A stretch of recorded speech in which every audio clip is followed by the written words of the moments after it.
going on, everybody, and welcome back to the World War History Bar for part 3 of 3 of Adolf Hitler. I promise this is the last part. Numero 3. It is going to cover his time after the beer hall putsch, so when they started doing more legal means of taking power.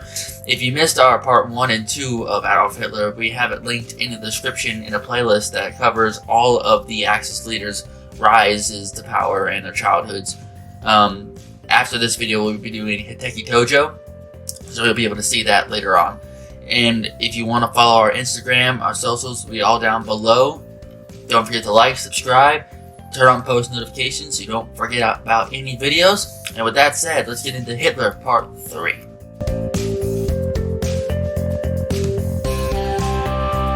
So, when Hitler got out of prison for good behavior, funny enough, his party was basically banned everywhere. It's like today whenever we have, the Nazi party is banned or anything Nazi related is banned. It's kind of like that, right? It was not only banned, but it was in like shambles. Everybody was trying to either get away from the party or just make their own or take it over, I guess. I don't know. Because basically what it was at this time was in different cities throughout the country, they had their own, section of the party. And some people were trying to take those sections and split from the party and make their own Nazi party, per se. It's weird, isn't it? But, he saw this, and then Hitler was like, okay, I gotta get control of my own party. So he came to a meeting in Bavaria. But he went on a huge rant, and he's like, give me loyalty or I'm going to hate you.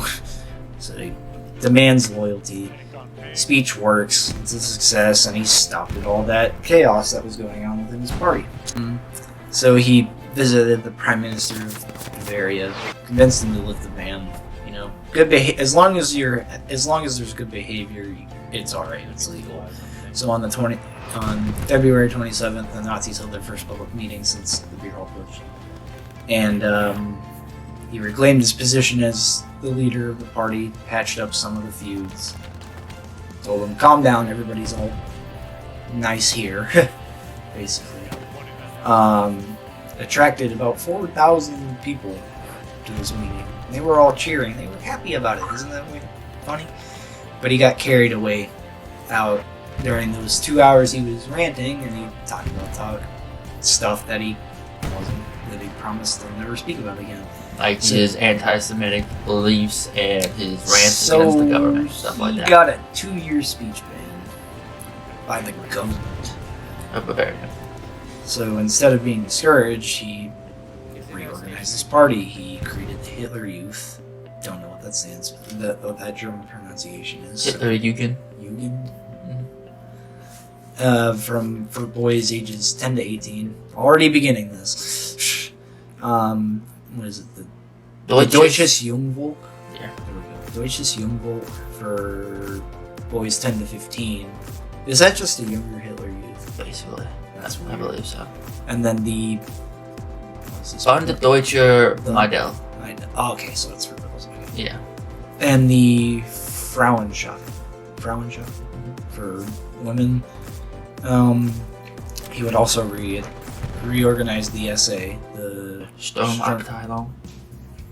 Stormtroopers. Yeah. And, they were responsible for keeping opponents from breaking political meetings, or public meetings and demonstrations. And then he would also form the shit stuff of the SS to be his bodyguards. And at this time in Germany, the economy was getting better, and the reason being was a loan system set up by the US in which they would give Germany loans. Germany would use those loans to pay off their war reparations to both France and England, and then from there they would repay that money back slowly over time back to the US. So basically the US was absolutely getting jacked in their economy. And at this time, Hitler believed this wasn't going to last. Everything was flourishing, people were having a good time, but Hitler knew, he's like, this is not going to last. This is going to stop sometime soon. And people would crawl back to him. He believed this, and he was right. the good times would not last. But The Great Depression. yeah, but until this time would end, Hitler would, as I said, he would reorganize his party, but he would also focus on himself. He would buy a house in the southern Bavarian mountains in the town of Berchtesgaden. And the house was the Haus Wachenfeld. It was owned by a wealthy Bavarian economist, and Hitler bought it off him using the money that he made from his book Mein Kampf. He would then, while there, finish his second edition of Mein Kampf, which was worse than the first. And he would also meet a man who would be the most loyal follower up to the very end, Joseph Goebbels. At first, though, Goebbels hated him. Did not follow a lot of his stuff. Did not believe in a lot of his stuff. Thought he was just a crazy wackadoodle of a man. But Hitler started to, take him places, kind of spoiled him. Then, of course, Goebbels started to believe him, and then, boom, he was loyal to him till the very end. But stuff would come, and in October 29th, 1929, the Wall Street stock market crashed. And with that came many disastrous consequences for every country in the world, but none more destructive than in Germany. Companies went bankrupt, banks failed, people instantly lost all their life savings, unemployment soared, poverty and starvation became the norm in Germany. And at this point, Hitler took full advantage. He immediately started to do stuff to give him more support.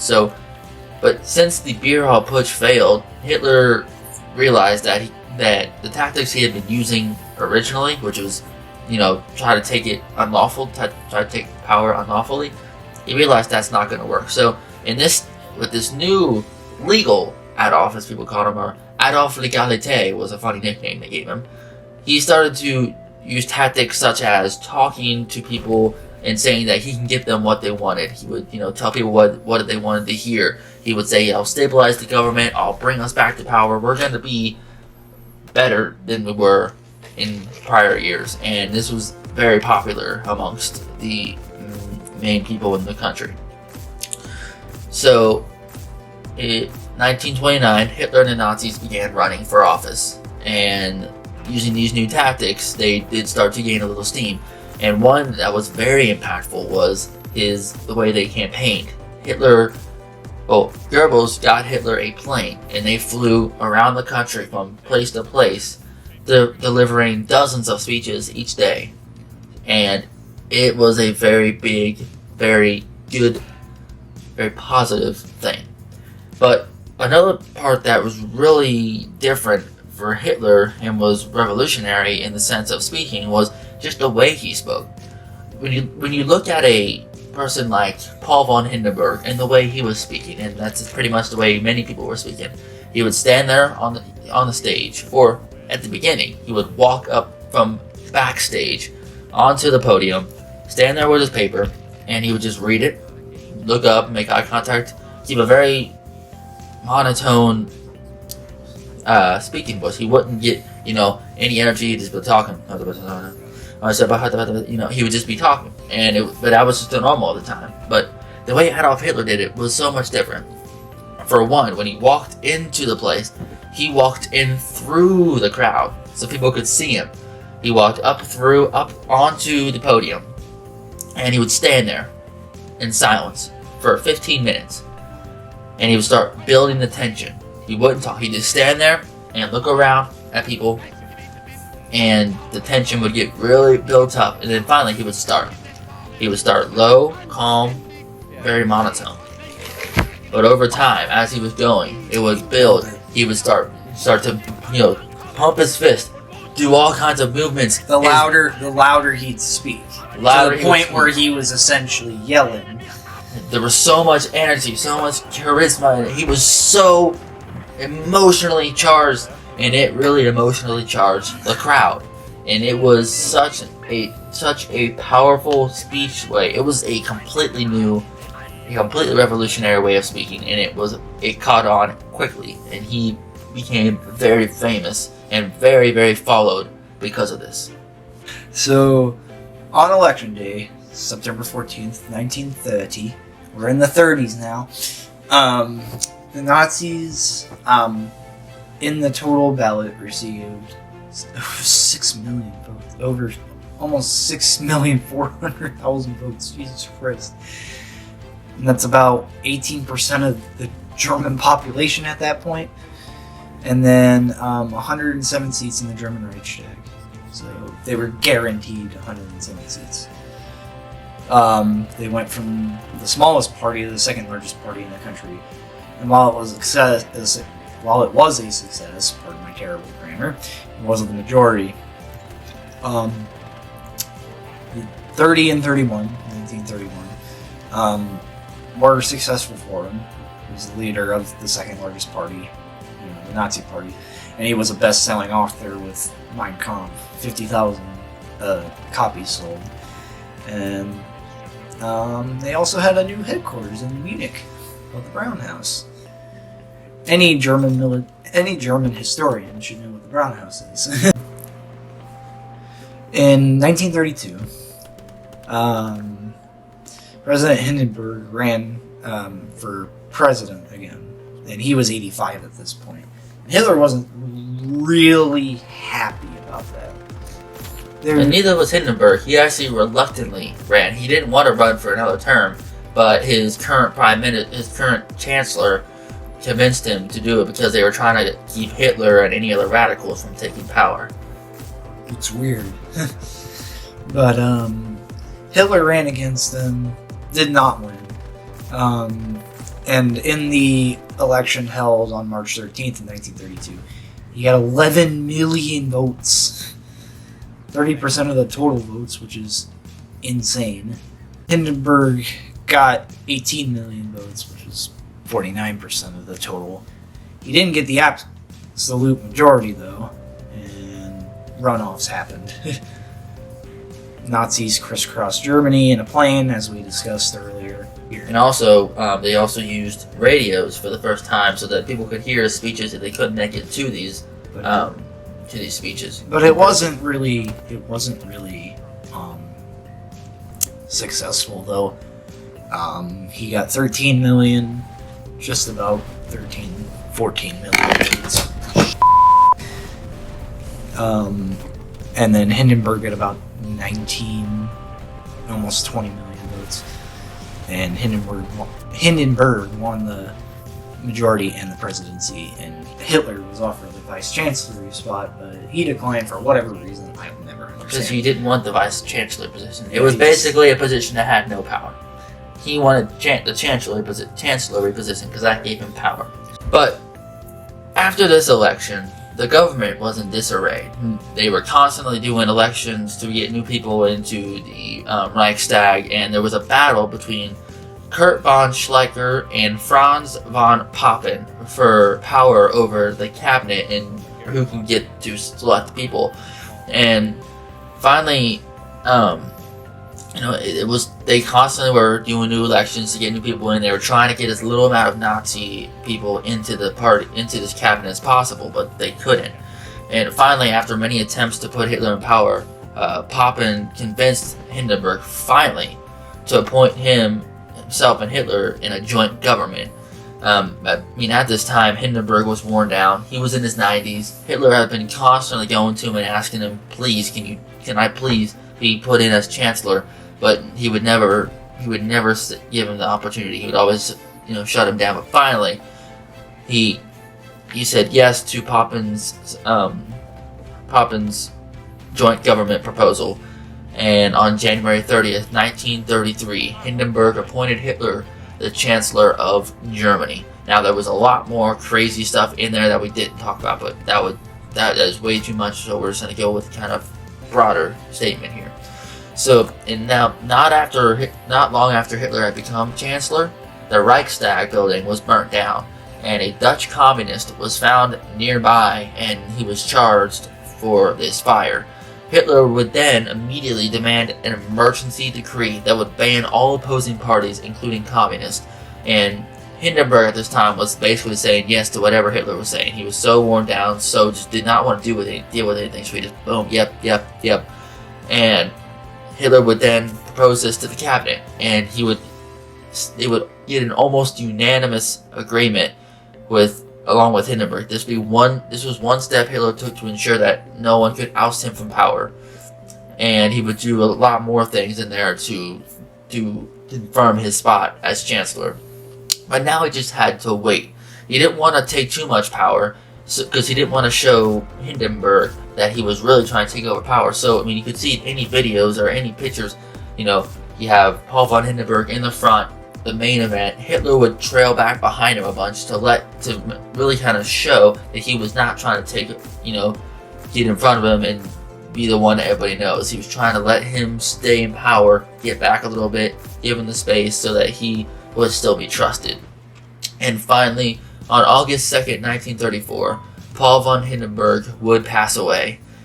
That was the last piece of the puzzle for Hitler's rise to power. Hitler would hold an election in the Reichstag where he would be given 95% of the support to become the leader. He would combine the positions of president and chancellor into all-powerful Führer. Leader in Germany. He went from a homeless guy on the streets of Vienna all the way up to now the leader of the country. This rise is unbelievable. It's a stunning rise. I mean, yeah, so it ended on this note here. It's impressive to see that. I mean, so we obviously, I know we keep reiterating it, but we don't support what he did at all. But in that short span of time, it's not even been exactly 20 years at this point. Just about, not even close. And he's gone from nothing and now he's on the top. He's literally Chancellor of Germany at this point. Ruler of Germany. He combined president and chancellor together. Well, same idea applies. Yeah. He's now the Chancellor of Germany. He now essentially rules Germany. And to go from nothing to that is unprecedented. It's ridiculous. I've never seen I don't think any figure in history has ever done it that quick, which is insane to me.